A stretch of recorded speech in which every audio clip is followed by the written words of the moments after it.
Welcome to Arunodaya channel. Sai ಸುತೆಯವರ ಅನುಬಂಧದ ಕಾಳಜಿ ಎಪಿಸೋಡ್ 16ಕ್ಕೆ ಸುಸ್ವಾಗತ. ಆತ್ಮೀಯವಾಗಿ ಅವರ ಬಳಿಯಲ್ಲಿ ಕೂತ, ನಾನು ಕಾರಣ ಹೇಳಲ್ಲ, ನಿಮಗೆ ಮಕ್ಕಳು ಇರಲಿಲ್ಲ ಅಂತ ಇಟ್ಕೊಳ್ಳಿ, ಆಗ ಆಸೆಗಾದರೂ ಇರಲಿ, ಕೃತಜ್ಞತೆ ಋಣ ಅಂತಲಾದರೂ ನಿಮ್ಮ ಸೇವೆ ಮಾಡ್ತಾ ಇದ್ರು. ನಿಮ್ಮ ತೋಟದಲ್ಲಿ ಓಡಾಡೋಕೆ, ನೀವು ಕಟ್ಟಿದ ಮನೆಯಲ್ಲಿ ಸಾಯೋಕೆ ಅವರಾರು ಅಡ್ಡಿ ಮಾಡ್ತಾ ಇರಲಿಲ್ಲ. ಈಗ ನೋಡಿ, ನೇರವಾಗಿ ಅಷ್ಟೇ ಶಾರ್ಪಾಗಿ ಹೇಳಿದ ಮಾತುಗಳು ಚುಚ್ಚಿದರೂ ಅದನ್ನು ಗೆಳೆಯಲು ಹಿರಿಯರಿಗೆ ಮನಸ್ಸು ಬರಲಿಲ್ಲ. ಸತ್ಯ ಕಣಪ್ಪ, ಒಪ್ಪಿಕೊಂಡರು ನಂಜುಂಡಯ್ಯ. ಮೌಳಿಯನ್ನು ಮೈದಡವಿ ಮಾತನಾಡಿಸಿದರು. ಅಪ್ಪ ಅಮ್ಮನ ಮೇಲೆ ಅಕ್ಕರೆ ಇರಲಿ, ಇಂಥ ಯೋಚನೆಗಳು ಮನಸ್ಸಿಗೆ ಬರದಂಗೆ ಇದು ಬಿಡು, ಬುದ್ಧಿ ಹೇಳಿದರು. ಮೌಳಿಯ ಕಲ್ಪನೆ ಎಲ್ಲಿಯವರೆಗೂ ಹೋಯಿತೆಂದರೆ, ತನ್ನ ತಂದೆಯೇ ಇದೇ ಸ್ಥಿತಿಯಲ್ಲಿ ಕೂತಂಗೆ ಮೊದಲೇ ತೆಳು ಮನಸ್ಸಿನವನು ಅತ್ತೇ ಬಿಟ್ಟ. ಮೈ ಗಾಡ್, ಏನಿದು? ತಮ್ಮನ ತೋಳಿಡಿದು ರೇಗಿ ಕೇಳಿದ. ಇಷ್ಟೊಂದು ಸೆನ್ಸಿಟಿವ್ ಆದರೆ ಹೇಗೆ? ಸ್ವಲ್ಪ ಶುಭಾನ ನೋಡು. ಸಮಸ್ಯೆಗಳನ್ನು ಅವಳ ಎದುರಿಸೋಕೆ ಗಟ್ಸ್ ಬೇಕು. ಅಷ್ಟಾದರೂ ಹೆಣ್ಣಿಗೂ ಗಂಡಿಗೂ ಇರಬೇಕು. ಭುಜ ತಟ್ಟಿ ಧೈರ್ಯ ತುಂಬಿದ ಬಾಯಿ ತುಂಬ ಮಾತನಾಡಿದರು ನಂಜುಂಡಯ್ಯ. ಅಲ್ಲಿನ ಕೆಲವರನ್ನು ಪರಿಚಯಿಸಿದರು. ಇವರುಗಳು ಹೊರಟ ನಿಂತಾಗ ವ್ಯಾಕುಲದ ಚಿತ್ತರಾದರು. ನನಗೆ ಮನೆಯಲ್ಲಿ ಸಾಯಬೇಕು ಅನ್ನೋ ಆಸೆ. ಒಂದು ಮಾತು ಹಿರಿಯನಿಗೆ ಹೇಳ್ತೀಯಾ? ಮೃತ್ಯುಂಜಯನ ಕೈ ಹಿಡಿದು ಕೇಳಿಕೊಂಡರು. ಅವರು ಗಂಟಲು ಕಟ್ಟಿತ್ತು. ಹಿರಿಯಣ್ಣ ನಂಜುಂಡಯ್ಯನವರ ಹಿರಿಯ ಮಗ. ಹೇಳಿದ್ರು ಕೇಳ್ತಾನ? ಅವರ ಕಂಠ ಗದ್ಗದವಾಯಿತು. ಅವರಿಬ್ಬರ ಸಮಾನ ದುಃಖಿಗಳು ಇದ್ದರು. ಇಂತಹ ಆಶ್ರಮದಲ್ಲಿ ಇರಿಸಿ ಹಣ ತೆಯ್ಯಲು ಮಾಲಿನಿ ಸಿದ್ಧವಿಲ್ಲ. ಆದ್ದರಿಂದ ದಾನಿಗಳ ಕೃಪೆಯಿಂದ ಪೋಷಿತವಾದ ವೃದ್ಧಾಶ್ರಮ ಇವರಂಥವರಿಗೆ ಮೀಸಲು. ಗೇಟ್ವರೆಗೆ ಹೋದವನು ಹಿಂದಕ್ಕೆ ಬಂದ ನರಹರಿ. ತಾತ, ನಿಮ್ಮ ಮಗ ಹಿರಿಯಣ್ಣನ ಒಪ್ತಾನೋ ಬಿಡ್ತಾನೋ? ನಮ್ಮ ಮನೆಗೆ ನಾನು ಕರ್ಕೊಂಡು ಹೋಗ್ತೀನಿ, ಬರ್ತೀರಾ? ಕೇಳಿದ. ಅದಕ್ಕೆ ಅಪಾರ ಆಸ್ತಿಗೆ ವಾರಸುದಾರದ ನಂಜುಂಡಯ್ಯನವರು ಮಕ್ಕಳು ಒಪ್ಪರೆಂದು ಅವನಿಗೂ ಗೊತ್ತು. ಆತನ ಮೌನ ಮತ್ತಷ್ಟು ದೃಢಪಡಿಸಿತು ಅದನ್ನು. ಹೋಗ್ಲಿ ಬಿಡಿ, ನಮ್ಮ ತಂದೆ ಮನೆಯಲ್ಲಿದ್ದಾಗ ನಮ್ಮ ಮನೆಗೆ ಕರ್ಕೊಂಡು ಹೋಗ್ತೀನಿ, ಇಡೀ ದಿನವಾದರೂ ನಮ್ಮ ಜೊತೆ ಇರಿ. ಒಂದು ರೀತಿಯಲ್ಲಿ ಅದು ನಮಗೆ ಮಾನಸಿಕ ತೃಪ್ತಿ. ಸಂತೋಷದಿಂದ ಆತ ಒಪ್ಪಿಗೆ ಸೂಚಿಸಿದ. ಗೇಟಿನಿಂದ ಅಷ್ಟು ದೂರ ಹೊರಗೆ ಬಂದವರು ಹಿಂದಕ್ಕೆ ತಿರುಗಿ ನೋಡಿದರು. ಭಾರವಾದ ನಿಟ್ಟಿಸಿರು ದಬ್ಬಿದ ನರಹರಿ. ಅವರೇನಾದರೂ ನಮ್ಮ ಮನೆಗೆ ಬಂದ್ಬಿಡ್ತೀನಿ ಅಂದರೆ ಮನದ ಸಂಶಯವನ್ನು ಹೊರಗೆ ತಳ್ಳಿದಳು ನಳಿನಿ. ಸ್ಕೂಟರ್ ಕೀಯನ್ನು ಪ್ಯಾಂಟಿನ ಜೇಬಿನಿಂದ ಹೊರತೆಗೆದು ನರಹರಿ ಅವನತ್ತ ನೋಟ ಹರಿಸಿ, ಬರಲಿ ಬಿಡು, ನಾನೇನು ಉತ್ಪ್ರೇಕ್ಷೆಯಿಂದ ಕೊಟ್ಟ ಆಹ್ವಾನವಲ್ಲ. ದೈಹಿಕವಾಗಿ ಶಕ್ತಿಹೀನರಾಗಿರಬಹುದು, ಮಾನಸಿಕವಾಗಿ ಒತ್ತಾಸೆಯಾಗಿ ನಿರ್ತಾರೆ ಎಂದ ದೃಢವಾಗಿ. ನಾನು ಹೇಗೆ ನೋಡ್ಕೊಳ್ಳಿ? ಮೆಟ್ಟಿ ಬಿದ್ದಳು. ನರಹರಿ ಜೋರಾಗಿ ನಕ್ಕುಬಿಟ್ಟ. ಮೈ ಗಾಡ್, ನಾನೆಲ್ಲಿ ಅಲ್ಲಿಗೆ ಬರೋ ಕೇಳಿದೆ? ನಮ್ಮಪ್ಪ ಅಮ್ಮ ಯಾರೂ ಇಲ್ದ ಮನೆ ನನಗೆ ನನ್ನ ಮನೆ ಅನಿಸೋದೇ ಇಲ್ಲ. ನಾನು ಅಂತ ಸ್ವತಂತ್ರ ವಹಿಸೋ ಮೂರ್ಖತನ ಮಾಡೋಲ್ಲ. ಚಾಟಿ ಏಟು ಬೀಸಿದಂತೆ ಹೇಳಿದ. ಬೀಗದ ಕೈ ಜೊತೆ ಬಂತು ನಂಜುಂಡಯ್ಯನವರ ಕೊಟ್ಟ ಉಂಗುರ. ಅದು ಸವಿದಿದ್ದರೂ ತೂಕವಾಗಿತ್ತು. ಇವನು ನಿರಾಕರಿಸಿದರೂ ಬಲವಂತವಾಗಿ ಕೊಟ್ಟಿದ್ದರು. ಅದು ಇವನ ಬೆರಳಡಿಗೆ ಸೆಡಿಲ. ಜೇಬಿನಲ್ಲಿ ಹಾಕಿಕೊಂಡಿದ್ದ. ಮೌಳಿಯ ಕೈಯಲ್ಲಿಟ್ಟು ಸ್ಕೂಟರ್ ಹತ್ತಿದ. ನಳಿನಿ, ನೀನು ಮಾವನವರ ಮನೆಗೆ ಹೋಗು, ನಾನು ಮೌಳಿನ ಬಿಟ್ಟು ಬರ್ತೀನಿ ಎಂದ. ಅವಳಿಗೆ ಏನೆನ್ನಿಸುತ್ತೋ ಏನೋ, ಮೌಳಿ ಉಂಗುರ. ಅವಳು ಮುಂದಿನ ಪದಗಳು ಬಳಸದೆ ಮುಂದೆಯೇ ತಗೊಳ್ಳಿ ಕೊಟ್ಟುಬಿಟ್ಟ. ಕೊಡುವುದೇ ಅವನ ಉದ್ದೇಶವೂ ಆಗಿತ್ತು. ಅವಳತ್ತ ನೋಟ ಹರಿಸಲಿಲ್ಲ ನರಹರಿ. ಸ್ಕೂಟರ್ ಸ್ಟಾರ್ಟ್ ಆಗಿ ಮರೆಯಾಯಿತು. ಬಸ್ ಸಿಗುತ್ತಾ? ಮಗಳ ಕೇಳಿಕೆ ಆಶೀರ್ವಾಣಿ ಎನಿಸಿತು ಆ ಕ್ಷಣ ಮೃತ್ಯುಂಜಯನಿಗೆ. ಪೆಪ್ಪು ನೋಟ ಹರಿಸಿದರು ಅವಳತ್ತ. ಏನು ಅಂದಿದ್ದು? ಯಾವುದೋ ಭಯ ಅವರನ್ನು ಹೊಕ್ಕಂತಾಯಿತು. ಬಸ್ ಸಿಕ್ಕುತ್ತಾ? ಸಿಳುಕಿದಳು. ಅವರು ಬಸ್ ಸ್ಟ್ಯಾಂಡಿನವರೆಗೆ ನಡೆದು ಅಲ್ಲಿಗೆ ತಲುಪಿ ಬಸ್ಗೆ ಕಾದು ಹತ್ತುವ ಸ್ಥಿತಿಯಲ್ಲಿ ಇರಲಿಲ್ಲ. ಬೇಡ, ನನ್ನ ಕೈಲಾಗೋಲ್ಲ, ಆಟೋದಲ್ಲಿ ಹೋಗಿಬಿಡೋಣ ಎಂದರು. ಆಮೇಲೆ ಏನು ಹೇಳಿದಳೋ ಅವರಿಗೆ ಕೇಳಿಸಲಿಲ್ಲ. ಮನೆ ತಲುಪಿದಾಗ ತೀರ ಸುಸ್ತಾಗಿದ್ದರು. ಆನಿನಲ್ಲಿ ಆಸದ ಚಾಪೆಯ ಮೇಲೆ ಹುರುಳಿಕೊಂಡರು ನಂಜುಂಡಯ್ಯ ನಿಸ್ಸಹಾಯಕರಾಗಿ. ನಿತ್ರಾಣ ಸ್ಥಿತಿಯ ಹಿಂದೆ ಅಪಾರವಾದ ಶ್ರಮ, ಆಸ್ತಿ, ಮಕ್ಕಳ ಎಲ್ಲ ಇದ್ದರು. ಆದರೆ ಯಾವುದೂ ಇಂದು ಅವರ ಸಹಾಯಕ್ಕೆ ಬಂದಿರಲಿಲ್ಲ. ಅಂದಿನ ಲೆಕ್ಕವನ್ನು ಕೂತು ಬಹಳ ಗುಂಡಿಗೆ ಅಚ್ಚುಕಟ್ಟಾಗಿ ಲೆಕ್ಕದ ಪುಸ್ತಕಕ್ಕೆ ಬರೆದಳು. 106 ಜೊತೆಗೆ 67 ರೂಪಾಯಿ ಆಟೋಗೆ ಕೂತು ಅಳಬೇಕೆನಿಸಿತು. ಅಲ್ಲಿದ್ದಾಗ ಆರಾಮಾಗಿದ್ದಳು. ತಂಟೆ ತಕರಾರು ಕೆಲಸ ಕೂಡ ಇರಲಿಲ್ಲ. ಈ ಮನೆಗೆ ಬಂದ ಮೇಲೆ ಎಷ್ಟೆಲ್ಲ ತಾಪತ್ರಯಗಳು ಎಂದು ಮಿಡುಕುವಂತಾಯಿತು. ತಕ್ಷಣ ಅವಳಿಗೆ ಉಂಗುರ ನೆನಪಾಯಿತು. ಅಳು, ದುಃಖ, ಸಿಡುಕು ಎಲ್ಲ ಮಾಯವಾಯಿತು. ಒಂದೇ ಹಾರಿಗೆ ಪರ್ಸ್ ಬಳಿ ತಲುಪಿದಳು. ಕೈಯಲ್ಲಿ ಹಿಡಿದು ನೋಡಿದಳು. ತೂಕವಾಗಿಯೇ ಇತ್ತು. ಎಷ್ಟಿರಬಹುದೆಂದು ಅಂದಾಜಾಗಲಿಲ್ಲ. ಮೊದಲು 10 ಗ್ರಾಂ ಚಿನ್ನದ ಬೆಲೆ ಎಷ್ಟೆಂದು ತಿಳಿಯಲು ನಿಶ್ಚಯಿಸಿದಳು. ಅಂದಿನ ದರ ಜೊತೆ ಮತ್ತು 4 ದಿನದ ಪೇಪರ್ ಮುಂದೆ ಹಾಕಿಕೊಂಡು ಚಿನ್ನ ಬೆಳ್ಳಿ ಎನ್ನುವ ಕಡೆ ಕಣ್ಣಾಡಿಸಿದಳು. ಅಪರಂಜಿ ಚಿನ್ನದ 10 ಗ್ರಾಂ ಬೆಲೆ 4,085 ರೂಪಾಯಿ. ಇಂದು ಬೆಂಗಳೂರಿನ ಬೆಲೆ, ಇನ್ನು ಮದ್ರಾಸಿನಲ್ಲಿ ಅದೇ 10 ಗ್ರಾಂ ಅಪರಂಜಿ ಚಿನ್ನದ ಬೆಲೆ 4,120 ರೂಪಾಯಿ. ಎರಡರ ಮಧ್ಯ ಅಂತ ದೊಡ್ಡ ವ್ಯತ್ಯಾಸವೇನೂ ಕಾಣಲಿಲ್ಲ. ಚಿನ್ನದ ದುಃಖ ಎಷ್ಟಿರ್ಬೋದು, ಅಂದಾಜು ದುಃಖವಾದರೂ ನೋಡೋಣವೆಂದು 10 ಸಲ ಕೈಯಲ್ಲಿಡಿದು ನೋಡಿದಳು. ಕುತೂಹಲ ತಡೆಯಲಾರೆ ತಂದೆಯನ್ನು ಎಬ್ಬಿಸಿದಳು. ಇದರ ತೂಕ ಎಷ್ಟಿರ್ಬೋದು ನೋಡಪ್ಪ.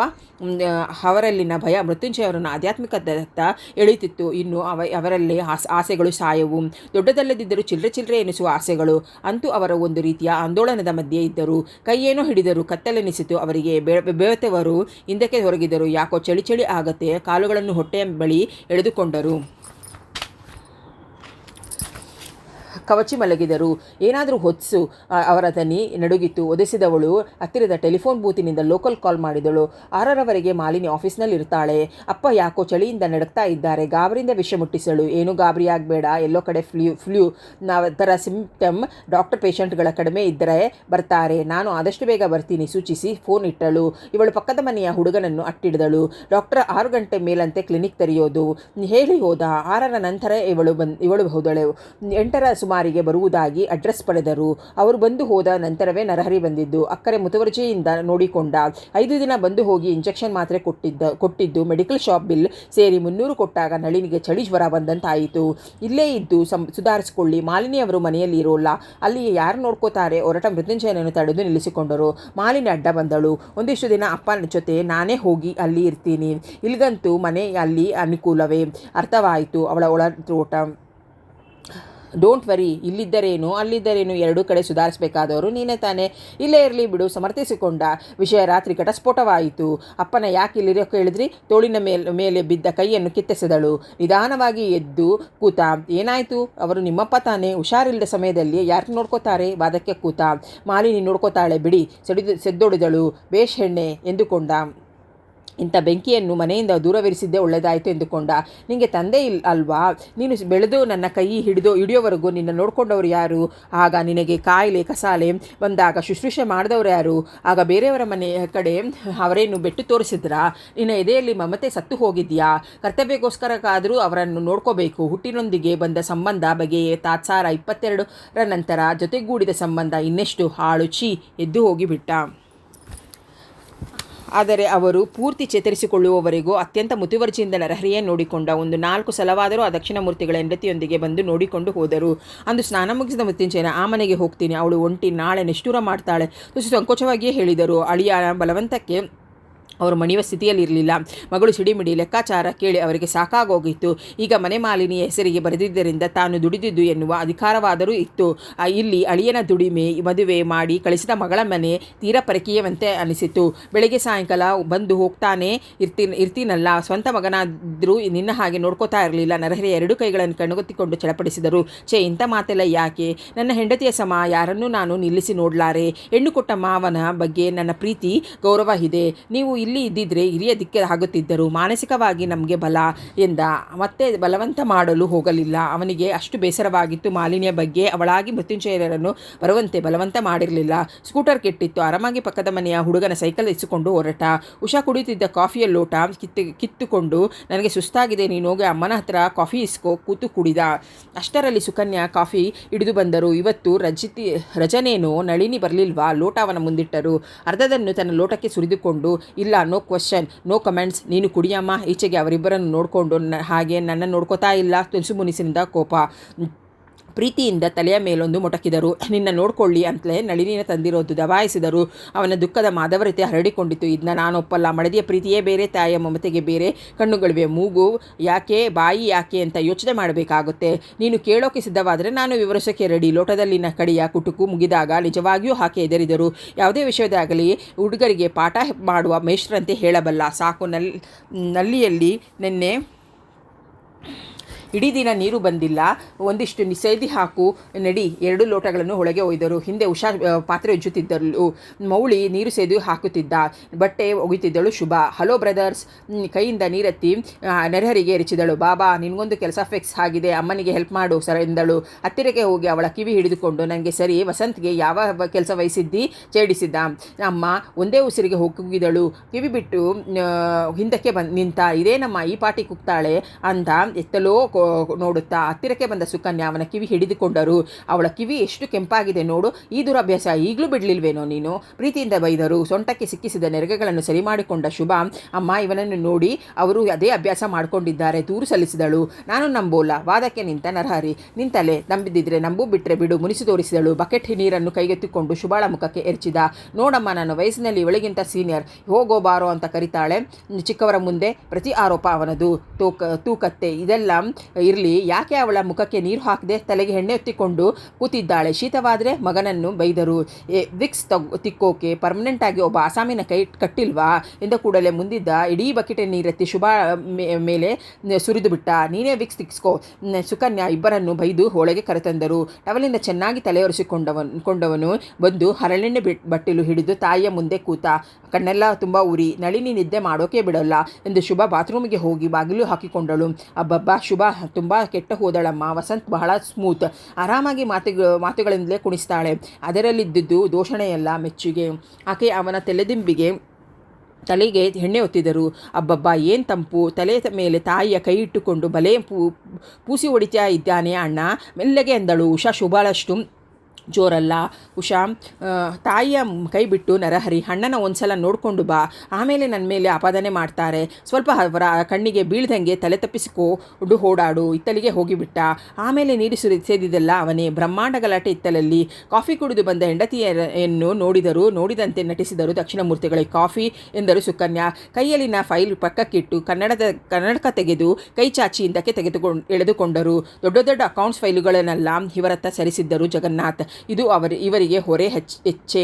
ಸನಿಹದಲ್ಲಿ ಕೂತ ಸುಕನ್ಯಾ ಪ್ರೀತಿ ಅಭಿಮಾನದಿಂದ ಗಂಡನನ್ನು ನೋಡಿದರು. ನನಗೆ ಕೆಲಸ ಜಾಸ್ತಿ ಅನಿಸುತ್ತೆ, ಮಲಗೋಕೆ ರಾತ್ರಿ 12 ಆಗುತ್ತೆ, ಬೆಳಿಗ್ಗೆ ಮತ್ತೆ ಹಿಡಿದು ಕೂಡ್ತಾರೆ, ಆಫೀಸ್ ಮತ್ತೆ ಮುಂದುವರಿಸಿದರು. ಬೇಡವೆಂದು ತಲೆಯಾಡಿಸಿ ಸೂಚಿಸಿದರು. ಕಗ್ಗಂಟಾದ ದಿಕ್ಕು ತೋಚದ ಅನಿವಾರ್ಯ ಒತ್ತಡಗಳ ಬಗ್ಗೆ ಮತ್ತಷ್ಟು ಮನೆ ಕೆಡಿಸಿಕೊಳ್ಳುವುದು ಅವರಿಗೆ ಬೇಕಿರಲಿಲ್ಲ. ಅಂತೂ ಇಷ್ಟು ಹೊತ್ತಿನ ಮೇಲೆ ನನ್ನ ನೆನಪಾಯ್ತಾ? ಭಾರಿ ಜೋರು ಗಲಾಟೆ ನಡೀತಿದೆ ಹುಡುಗರದು ಇತ್ತಲಲ್ಲಿ. ಹರಿ ಹಾಜರು. ಮದುವೆ ಮಾಡಿದ್ರು, ಅವನ ಗಲಾಟೆ ತಪ್ಪಲಿಲ್ವಾ? ಮಗನ ಬಗ್ಗೆ ಹಾಡಿದ ಮಾತುಗಳನ್ನು ಕೇಳಿ ನಕ್ಕು ಬಿಟ್ಟರು ಸುಕನ್ಯಾ. ಗಂಡನ ಸನಿಹಿಗೆ ಮತ್ತಷ್ಟು ಸರಿದು, ನನಗೆ ಜಾಸ್ತಿ ಆಯಿತು ಅನಿಸುತ್ತೆ. ಹೆಂಡತಿಯ ಕೆನ್ನೆ ಸವರಿದರು ದಕ್ಷಿಣಮೂರ್ತಿಗಳು. ನಿನ್ನ ಪ್ರೀತಿ ನನ್ನ ಮೇಲೆ ಅಥವಾ ನನ್ನ ಪ್ರೀತಿ ನಿನ್ನ ಮೇಲೆ? ನೆಗೆ ಬೀರಿದರು. ಈಗಲೂ ಓಕುಳಿ ಚೆಲ್ಲಾಡಿತು ಸುಕನ್ಯಾ ಮುಖದ ಮೇಲೆ. ಸಂಜೆ ಎಲ್ಲ ರೆಡಿಯಾಗಿರಿ, ಮಕ್ಕನ್ ಲಾಲಾ ಸೇಟ್ಗೆ ಬರ್ತೀನಿ ಅಂತ ಹೇಳಿದ್ದೇನೆ. ಕಾಫಿ ಕುಡಿಯತೊಡಗಿದ್ದಾಗ ಆಕೆ ಎದ್ದು ನಿಂತರು. ಈಗ ಯಾರಿಗೆ ಬೆಟ್ಟ ಅಗತ್ಯವಿದೆ ಎಂದಾಗ, ಗೊತ್ತು ತಾನೇ ಯಾರಿಗೂ ಏನು ಬೇಕೋ ಏನು ಬೇಡ ಅಂತ ನನಗೆ ಗೊತ್ತು. ನಮ್ಮಂಥವರು ವಜ್ರದ ನೆಕ್ಲೆಸ್, ಮುತ್ತಿನ ಹಾರ ತಂದುಕೊಡೋಕೆ ಇದ್ದರೂ ನಮ್ಮ ಮನಸ್ಸಿಗೆ ಇಷ್ಟವಾಗುವಂಥ ಒಪ್ಪುವಂಥ ಸೀರೆ ತಂದು ಹೆಂಡತಿಗೆ ಉಡಿಸಿ ಸಂತೋಷ ಬೇಡವಾ? ಬೇಕು ಕಣೆ. ಏನು ಇಲ್ಲದಿದ್ದರೆ ಏನು ಸ್ವಾರಸ್ಯ? ದೇಶಕ್ಕೂ ಸಮಾಜಕ್ಕೂ ಹೊರೆಯಾಗ್ತದೆ ಬದುಕಬಹುದಾದ ಜನ. ಆದರೆ ನಂಬಿ ಬಂದವರಿಗೆ ಒಳ್ಳೆ ಬದುಕು ಕೊಡಲಿಲ್ಲ ಅಂದರೆ ಕಣ್ಣೆಲೆ ಪ್ರಶ್ನಿಸಿದಾಗ ಪ್ರೀತಿ ಅಭಿಮಾನದಿಂದ ಕಣ್ಣೀರು ತುಂಬಿಕೊಂಡಿತ್ತು ಆಕೆಗೆ ಕಣ್ಣುಗಳಲ್ಲಿ.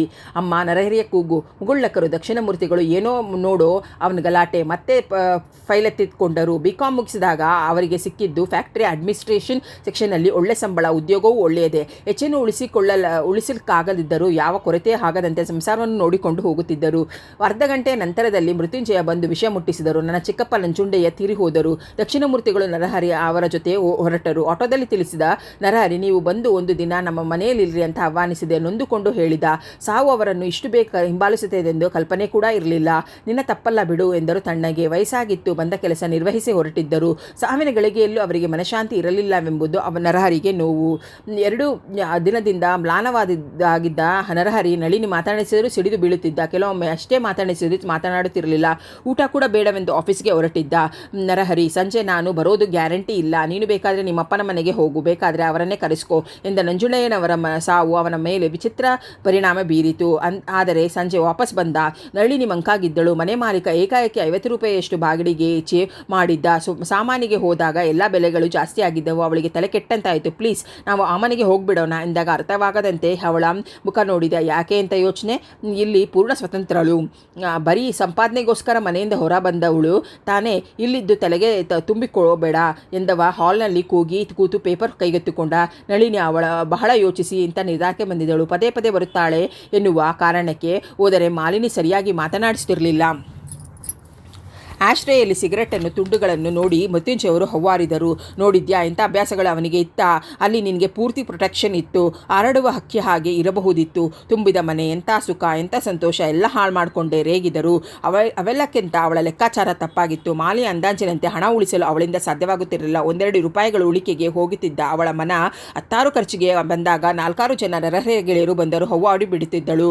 ಇಂಥ ಮನಸ್ಥಿತಿಯಿಂದ ಒಂದು ರೀತಿಯ ಸೋಲು, ಮುಜುಗರ, ತಲೆನೋವು, ದಾಂಪತ್ಯದ ಹೊಸ ದಿನಗಳಲ್ಲಿ ಇರಬೇಕಾದ ಉತ್ಸಾಹ, ನಲಿವು ಎಲ್ಲ ಮಾಯವಾಗಿತ್ತು. ಮಂಕು ಬಡದಂತೆ ಸದಾ ಬರೀ ಅಳುತ್ತಾ ಕೂತಳು. ಮತ್ತೆ ಅದೇ ಬೇಡಿಕೆಗಳನ್ನು ನರಹರಿಯ ಮುಂದಿಟ್ಟಳು. ಇಲ್ಲಿ ಬಾಡಿಗೆ, ಎಲೆಕ್ಟ್ರಿಕ್ ಬಿಲ್ ಎಲ್ಲ ಯಾಕೆ, ಅಲ್ಲಿಗೆ ಹೋಗಿಬಿಡೋಣ.